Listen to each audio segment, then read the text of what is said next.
saya sampaikan. Billahi taufiq wal hidayah. Saya tutup dengan doa kifaraah. Subhanallah bihamdika asyhadu an la ilaha illa anta astaghfiruka wa atubu ilaik. Assalamualaikum warahmatullahi wabarakatuh. Ya, acara selanjutnya yaitu acara inti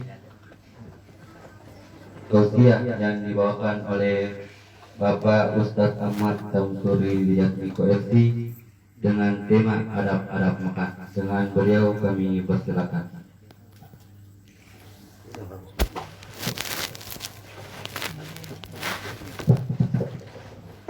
Assalamualaikum warahmatullahi wabarakatuh. Waalaikumsalam warahmatullahi wabarakatuh. Alhamdulillahi rabbil alamin. Wa bihi nasta'in ala umurid dunya waddin.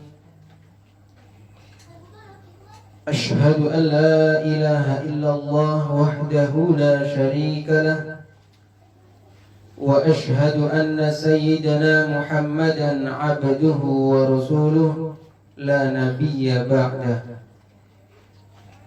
اللهم صل وسلم وبارك على سيدنا محمد وعلى آله وأصحابه أجمعين وسلم تسليما كثيرا أما بعد. Bapak-bapak, ibu-ibu, saudara-saudara sekalian yang besar tak sempat disebut nama, yang bergelar tak sempat disebut gelarnya, tapi tanpa mengurangi rasa hormat, takzim, penghormatan saya pribadi kepada jamaah hadirin hadirat sekalian. Mari kita bersyukur kepada Allah atas karunia kenikmatan yang telah diberikan kepada kita. Paling tidak, hati meyakini kepada Allah bahwa semua adalah pemberian Allah, dan kita buktikan dengan lisan kita mengucapkan Alhamdulillah, dan juga dibuktikan lagi dengan sempurna amal bil jawarih, yaitu dengan menggunakan apa-apa yang ada pada diri kita, apa yang kita miliki sesuai dengan kehendak Allah Subhanahu wa ta'ala. Ada di sini yang tidak mau kenikmatan? Ada yang di sini mau kenikmatan? Insyaallah. Ada. Yang tidak menjawab mau atau tidak? Mau dong. Jawab mau dong. Ada yang mau kenikmatan? Kuncinya satu saja, bersyukur. Dalilnya sudah sama-sama kita sering dengar, bahkan kita hafal. La in syakartum la azidannakum wa la in kafartum inna adzabi lasyadid. Langsung saja, karena memang ini dibatasi waktunya, hanya kurang lebih 30 menit Pak ya, insya Allah 30 menit. Maka kita sama-sama mari kita taklim wa ta'alum, belajar mengajar, untuk tema pada malam hari ini yaitu adab-adab makan. Semangat tidak ini? Adab-adab. Kalau ada makannya kan semangat seharusnya, jangan lemas. Tema apa yang pada malam hari ini akan kita pelajari? Adab-adab makan. Tapi kasihan kalau cuma belajar adab-adab makan saja. Kenapa? Karena kalau orang makan itu biasanya butuh minum. Maka kita sebut adab-adab makan dan minum. Kalau hanya makan saja nanti seret di sini. Apa makan dan minum. Tapi ya sama saja. Semua makhluknya Allah, Bapak Ibu hadirin rahimakumullah, semua butuh makan. Maka salah kalau ada orang mengatakan makan itu tidak penting. Makan penting. Makan itu penting. Tapi ada yang lebih penting apa? Yaitu iman dan Islam. Tapi kepentingan daripada kita mengusahakan adanya makanan, pentingnya kita dalam proses untuk makan, Ini semua Allah Subhanahu wa taala sudah atur di dalam Al-Qur'an. Dan Nabi Shallallahu alaihi wasallam pun sudah contohkan di dalam sirah beliau. At-ta'am, ta'amun artinya makan, itu paling tidak di dalam Al-Qur'an disebut sebanyak 48 kali. Berapa kali? 48 kali. Kalau tidak percaya, nanti selepas ini buka Qur'annya, hitung sendiri. Insya Allah 3 hari tidak selesai. Makanya mending percaya saja. Saya pun katanya ulama yang sudah sudah survei sendiri.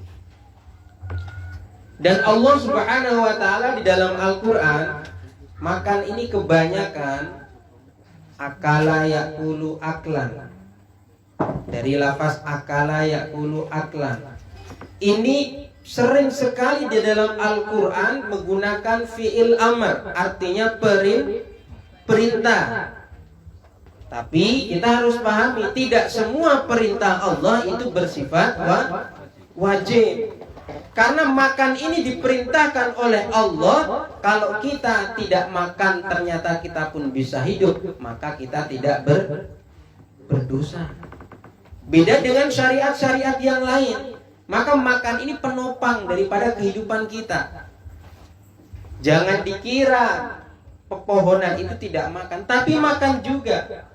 Cuma tidak ada warung pepohonan, tidak ada. Adanya makannya ya makan pupuk, diberi makan, baik itu pupuk yang diberi makan oleh manusia diberikan, ataupun pupuk-pupuk yang ada di sekitarnya. Hewan jelas butuh makan. Sampai perkara yang gaib saja, setan, jin ini pun makan. Apa makanannya? Makanan setan, jin adalah kotoran najis, tulang-tulang, dan juga makanan-makanan sisa yang disisakan sengaja oleh orang, ataupun makanan yang tidak dimulai dengan Bismillahirrahmanirrahim. Maka ketika Allah Subhanahu wa taala, kita kembali ke Al-Qur'an lagi, memerintahkan dengan lafaz amr, perintah, kulu artinya makanlah. Kul, makanlah. Kalau banyak, makanlah kalian, kulu. Makanya dalam kita mengaji, kita harus benar-benar belajar tajwid. Kul dengan kul ini berbeda. Kelihatan kedengarannya hampir sama, tapi berbeda. Kalau kita baca Qur'annya, kul huwallahu ahad, apa artinya? Kalau kul huwallahu ahad artinya katakanlah wahai Muhammad, Allah ahad. Allah itu esa, satu. Tapi kalau kul huwallahu ahad, ini artinya apa? Fatal sekali. Makanlah kamu wahai Muhammad, Allah yang satu. Masa Allah dimakan? Tega sekali. Maka kulu, Allah memerintahkan makanlah kalian. Dan kebanyakan sering sekali dalam Al-Quran ayat-ayat itu, ketika Allah perintahkan makanlah kalian, pasti akhir-akhirnya pasti perintah untuk beribadah. Salah satu contoh, ya ayyuhan nas kulu mimma fil ardi halalan thayyiban wala tattabi'u khutuwatis syaitan innahu lakum aduwwum mubin. Wahai manusia, kulu mimma, makanlah dari fil ard, perkara-perkara yang ada di muka bumi ini, wala tattabi'u, dan jangan kalian mengikuti khutuwatis syaitan, langkah-langkah setan. Awal perintahnya adalah makan. Setelah itu perintahnya apa? Wala tattabi'u, jangan ikuti langkah setan. Innahu lakum aduwwum mubin, karena setan itu musuh yang nyata bagi kalian. Satu contoh. Kemudian ada ayat yang lain lagi, kulu titik. Akhir-akhirnya apa? Wala tatagaw, makanlah. Kemudian perintah masih dalam satu ayat, wala tatagaw, jangan kalian berlebih berlebihan. Ayat yang lain kulu titik.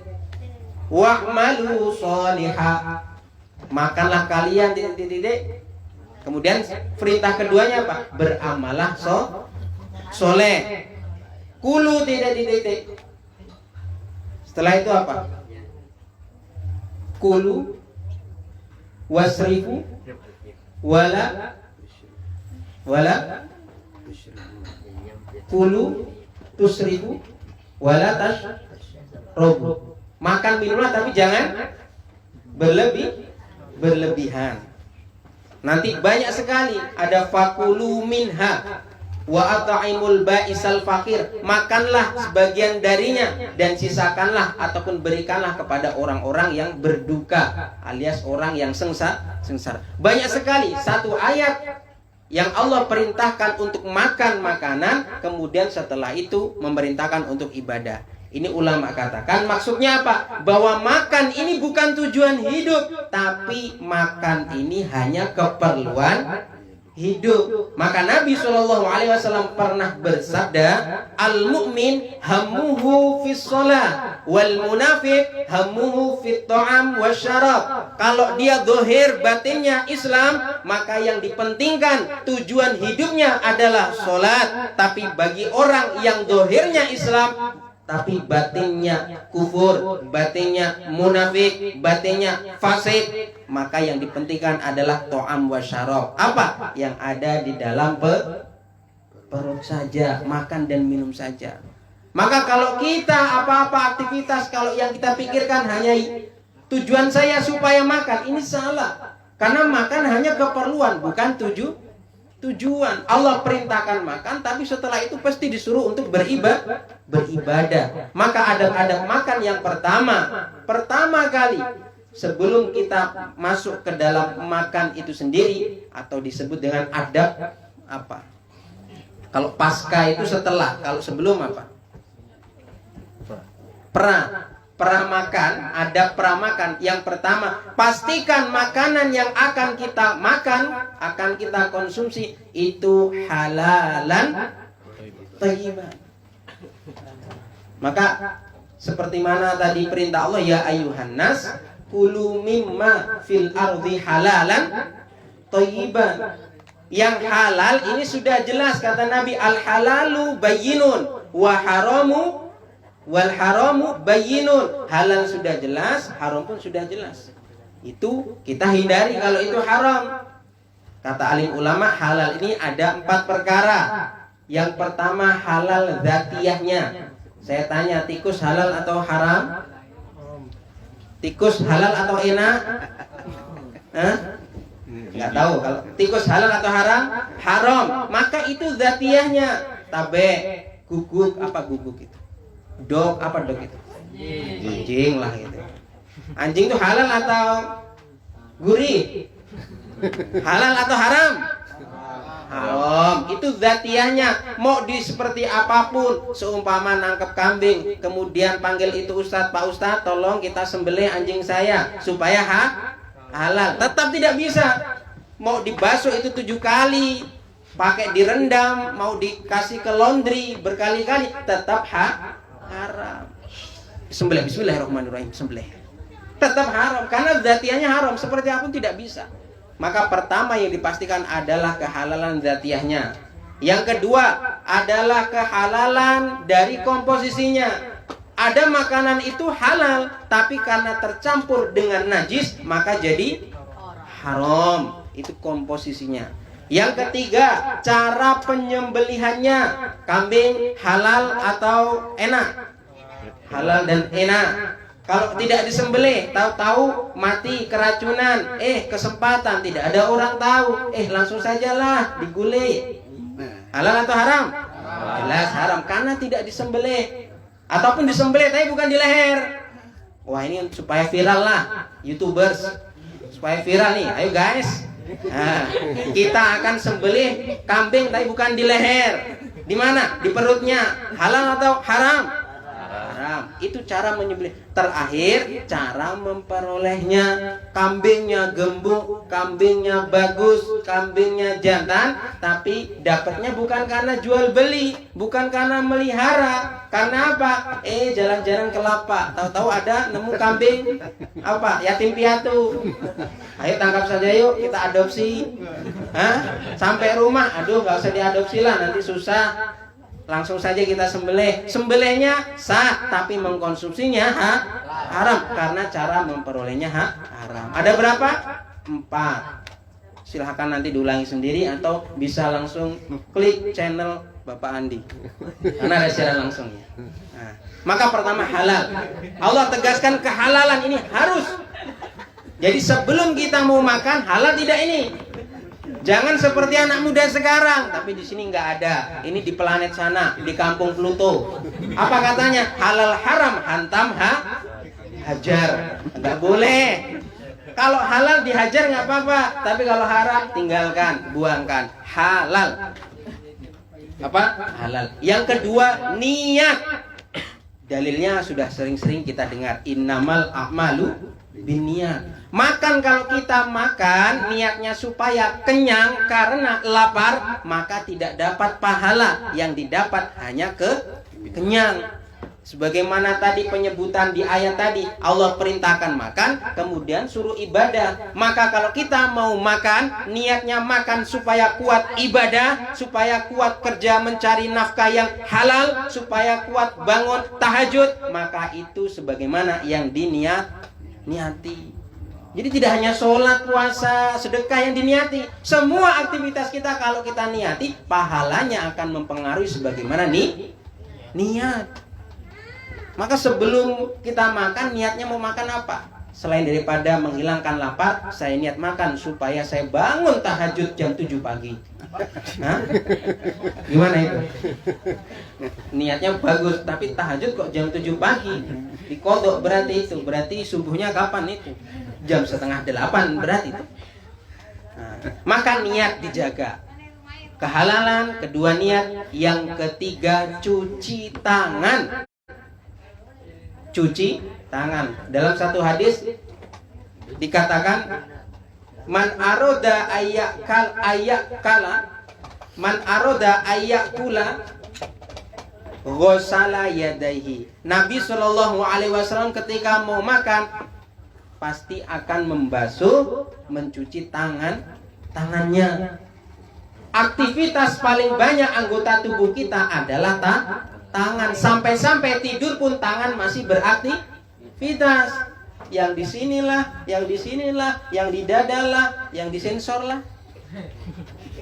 Makanya apa? Ketika mau makan, cuci tangan. Karena kita tidak tahu tangan ini selama ini kemana saja. Dan ini sesuai daripada protokol kesehatan. Untung Pak Bupati nggak ada. Kalau ada bisa besok saya bisa ngisi seperti ini di Islamic Center. Sesuai, tapi ternyata sudah diajarkan oleh Nabi. Orang Islam sudah nggak kaget dengan protokol kesehatan. Bahkan dulu masalah apa? Masker saja Pak. Dulu sampai ada orang yang benci dengan wanita bercadar. Masalah cadar tidak masalah. Masalah ikhtilafiyah. Yang masalah kalau tidak berjilbab. Tapi ada orang itu yang anti dengan orang bercadar. Bilang katanya kalau jual beli harus buka cadar. Karena di kitabnya harus menyaksikan siapa itu penjual, siapa itu pembeli. Lah sekarang apa? Nggak hanya wanita yang bercadar, laki-laki pun bercadar. Tapi buktinya di pasar nggak dibuka itu. Tapi nggak ada yang komentar. Kenapa ketika cadar malah komentari? Yang cadar jangan merasa lebih baik, yang belum bercadar, ibu-ibu wanitanya jangan juga menuduh yang aneh-aneh kepada orang yang bercadar. Semuanya jalan masing-masing, tapi masih dalam lingkup kehalalan, kebolehan. Maka yang ketiga Pak, cuci tangan. Biasakan cuci tangan, terlebih lagi di air yang mengalir. Di air yang mengalir, bukan menggenang. Karena mengalir meskipun sedikit, airnya bersih. Air menggenang meskipun banyak, akan mempengaruhi. Kemudian selanjutnya makan, bagusnya dicatat, tapi ya minimal dicatat di dalam otak lah ya, insya Allah ya. Nah, ada di sini nanti, tinggal buka lagi. Yang ketiga, makan di atas sapra. Sapra itu yang dibentangkan seperti tapla ataupun kain di bawah. Ada satu hadis yang berbunyi, ma'akala Rasulullah sallallahu alaihi wasallam ala khiwanin wala fi sukurujah. Nabi sallallahu alaihi wasallam tidak pernah makan di tempat yang tinggi, meja lah sekarang bahasanya, dan juga tidak pernah makan di mangkuk yang kecil. Nah, tapi kita pahami, bukan berarti setelah pulang dari sini meja makannya langsung ditebang semua. Jangan. Ini semuanya bukan bersifat wajib, tapi bersifat sunnah. Jangan sampai kita bersilaturahmi ke saudara kita, ke teman kita, masih punya meja, makannya di kursi, makannya di meja, kita bilang, "Woi, itu bid'ah." Tidak. Ini masalah lebih baiknya. Berarti makan di meja pun baik.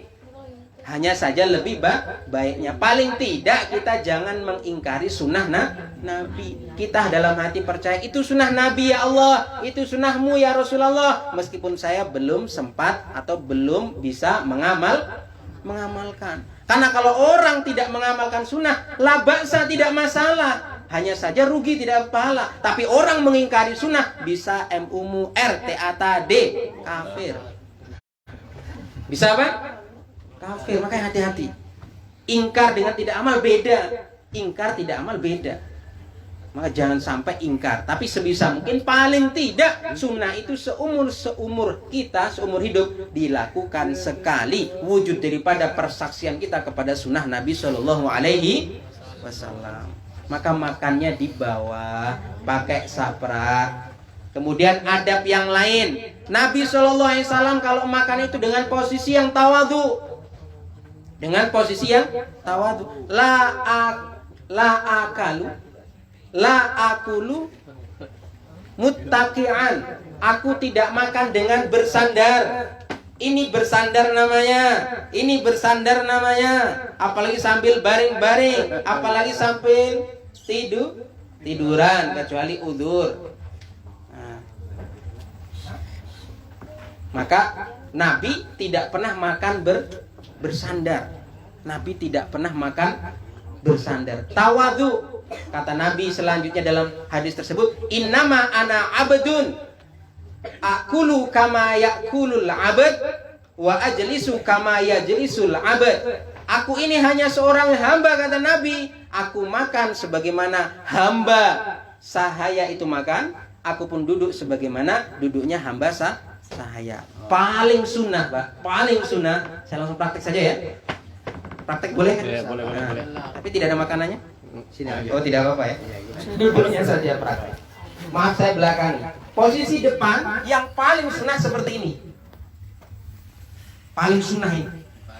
Nanti ya ibu-ibunya bisa tanya sama yang muda-muda. Posisi belakangnya seperti ini. Duduk di atas. Ini duduk namanya duduk agak seperti ini. Duduk di atas apa? Tumit. Di atas tumit. Sunnah yang kedua, duduk seperti ini. Tapi lututnya digabungkan. Ini paling sunnah. Paling sunnah. Adapun duduk kaki kanan ditegakkan, yang kiri ditidurkan. Ini hanya ulama mengatakan paling tidak duduk seperti ini adalah duduk yang paling minimalnya duduk supaya tidak berlama-lama untuk makan. Ada yang tanya kenapa duduknya Nabi seperti ini? Seperti ini. Dan seperti ini kata ulama, ini supaya orang tidak berlama-lama makan. Dan posisi seperti ini akan menghimpit perut supaya perut itu dapat makanan sedikit-sedikit langsung kenyang. Kata Nabi, sedikitkan makanan sedikit, kunyahannya banyak. Kalau tidak bisa seperti itu apa? Bagilah perutmu menjadi 3 bagian. Apa? Makanan sepertiga, terus minuman sepertiga, selebihnya udara. Gimana cara praktiknya seperti itu? Mudah. Kalau seumpama kita makan seperti ini, satu nampan ini kita kenyang, berarti paling tiga dibagi sepertiga makanan itu kita makan. Jadi sedikit. Supaya apa? Supaya berarti masih ada sepertiga lagi untuk air, sepertiga lagi dikosongkan. Maka kita kalau ini tergantung target. Kalau target yang perutnya besar ya belum tentu segini kan kenyang. Bisa jadi satu satu panci bisa kenyang. Jadi itu sesuai daripada standarnya. Nah, adapun duduk bersila ini tidak haram, tetap boleh saja. Hanya saja hikmah daripada duduk itu tujuan atau keperluan. Ada yang hidup saya untuk WC, ada bilang seperti itu? Tidak ada. Ada orang berlama-lama di WC? Ada. Orang servis sedot WC itu lama sekali di dalamnya. Tujuannya mau nyedot itu. Maka hikmahnya supaya jangan berlama-lama. Yang tidak boleh adalah dengan bersandar. Kenapa? Karena bersandar ini adalah perbuatan orang pemalas, dan ini hanya bisa nanti di surga, supaya tidak berlama-lama dalam makan. Karena tahu kalau orang lama-lama makan pasti kenyang. Kalau orang kenyang pasti nanti gemuk. Kalau gemuk nanti malas dalam melakukan sesuatu. Tapi bukan berarti kalau gemuk itu malas, tidak. Karena buktinya sekarang banyak juga yang kurus juga malas. Terus selanjutnya adab makan selanjutnya, merasa ridho dengan apa yang akan dimakan. Nah, ini susah sekali. Ma'aba Rasulullah sallallahu alaihi wasallam ta'aman qattu. Nabi SAW tidak pernah mencaci makanan. Inistahahu fa'akalahu. Wa in karohahu tarokahu. Kalau Nabi suka dengan makan tersebut, Nabi makan. Kalau Nabi tidak suka, Nabi tinggalkan dengan diam 1000 bahasa. Jangan seperti orang pengantin sekarang. Kalau pengantin sekarang istrinya masak keasinan, dibilang, masakan memang enak sesinjai ini. Giliran sudah pernikahannya, anaknya 4, ada cucunya 2, keasinan sedikit, bilangnya apa? Ini makanan apa upil ini? Jangan seperti itu. Kalau mau silakan makan, kalau tidak tinggalkan. Jangan menyakiti. Kenapa? Karena dibalik tersajinya makanan banyak perjuangan daripada wanita, ibu-ibu dalam memperjuangkan makan. Dari mengurus berasnya, memasaknya, menyajikannya, nyuci piringnya, butuh proses.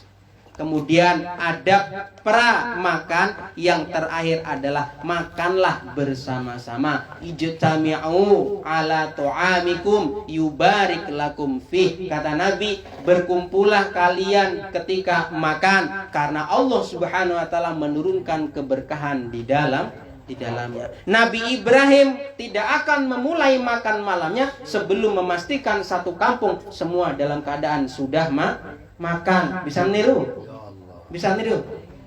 Saya nggak akan makan malam kalau nggak susinja ini makan. Kunjungi satu-satu. Nah, makanya sebab daripada Nabi Ibrahim makan selalu dalam keadaan bersama-sama. Ada siapapun yang lewat dipanggil. Bahkan Nabi Ibrahim tidak akan mulai makan kalau tidak ada temannya, walaupun satu orang saja. Akhirnya Nabi Ibrahim, anak keturunannya menjadi anak yang solehah.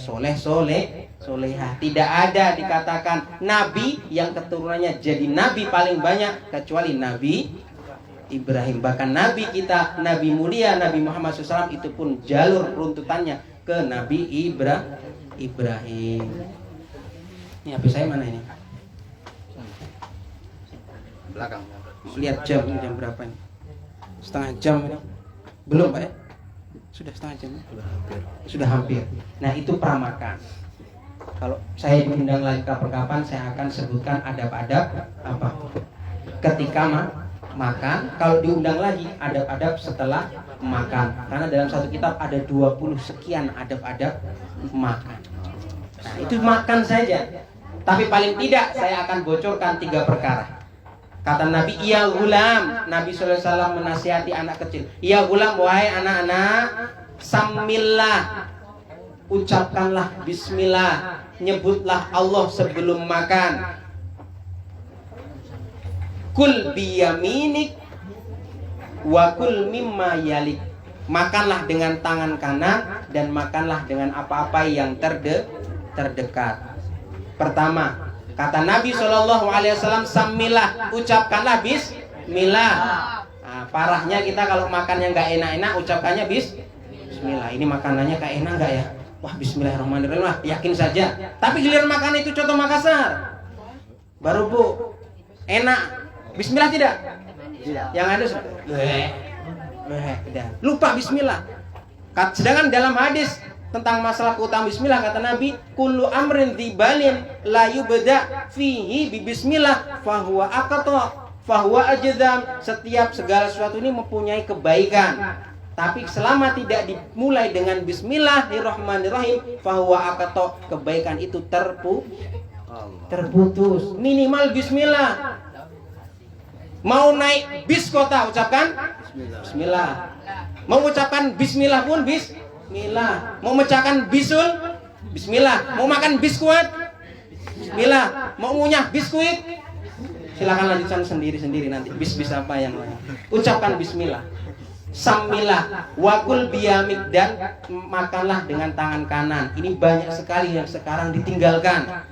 Kata Nabi, tangan kiri ini tangannya setan. Setan mau segala sesuatu pakai tangan kiri, maka usahakan pakai tangan kanan. Kecuali orang yang udzur, apa? Tangan kanannya sakit, tangan kanannya tidak bisa bergerak, baru boleh pakai tangan kiri. Dan ini pun tidak sampai haram, tapi kita harus tetap jaga ini semuanya. Wakul biyamik, dan makanlah apa yang terdekat. Ulama katakan, selama air aqua ini ada di depan saya tidak boleh ngambil air aqua yang di sana. Kalau sama jenisnya, tapi kalau di sini seumpama ayam goreng, di sana ayam bakar, saya tetap boleh mengambil ayam bakar. Yang nggak boleh kalau sini ayam bakar sudah ada, kenapa kok jauh-jauh ngambil ayam bakar? Dan masih banyak lagi, tapi karena waktu ya harus memisahkan kita. Kita sama-sama berdoa semoga Allah Subhanahu wa taala memberikan apa-apa yang kita paham ini, yang kita ketahui, sehingga kita nanti langsung praktek insya Allah. Jangan pernah malu. Kamu makanya kok seperti itu, kamu makanya seperti ini. Itu namanya kampungan, namanya norak. Kita ingat, kita orang Islam, kita akan menganggap orang-orang ini berbicara apa, ataupun kita menganggap daripada Rasulullah yang berbicara. Kalau kita menganggap apa yang dicontohkan Nabi itu benar, maka mau 1000 orang pun bilang itu norak, itu kampungan, itu adalah tidak gaya, maka silakan saja. Yang penting kita mengikuti Nabi. Insya Allah, semoga Allah SWT memberikan kemanfaatan kepada kita, memberikan keberkahan kepada kita daripada ilmu-ilmu yang kita ketahui. Amin Allahumma.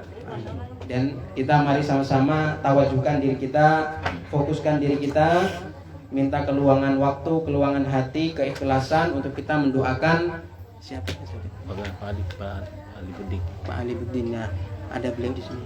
Oh, semoga beliau segera dimurahkan obatnya dan juga dimudahkan dalam penyembuhannya. Amin Allahumma amin. Dan sakit selama ini yang diderita menjadi penggugur daripada dosa-dosanya, kesalahannya, dan menarik daripada rahmat Allah Subhanahu wa taala.